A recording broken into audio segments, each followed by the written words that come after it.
তোমাকেই করিয়াছি জীবনের ধ্রুবতারা, এ সমুদ্রে কভু অবলাক পথহারা।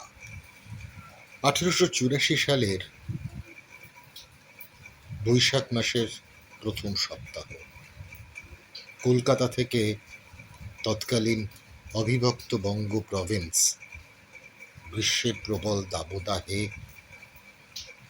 ক্লান্ত। ঠিক এমনই এক দিনের মাঝ রাতে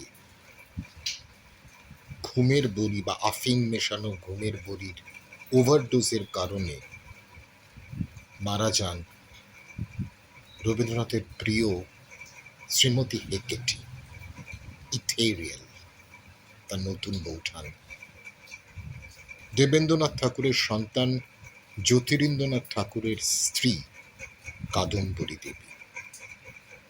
রবীন্দ্রনাথের জীবনে যিনি ছিলেন সমস্ত লেখার অনুপ্রেরণা, প্রথম পাঠক এবং সমালোচক, তিনি রবীন্দ্রনাথের বিয়ের মাত্র 4 মাস বয়স সে সময় কেন করলেন আত্মহত্যা?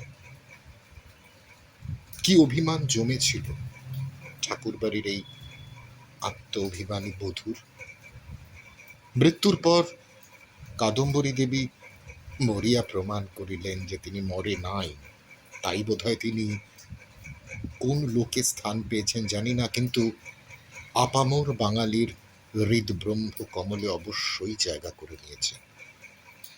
এইরকম বিভিন্ন ঘটনা, জানা অজানা কথা রবীন্দ্রনাথ বা সমসাময়িক অনেক সম্পর্কে জানবার জন্য চোখ রাখুন সাহিত্যের কানাগুলি।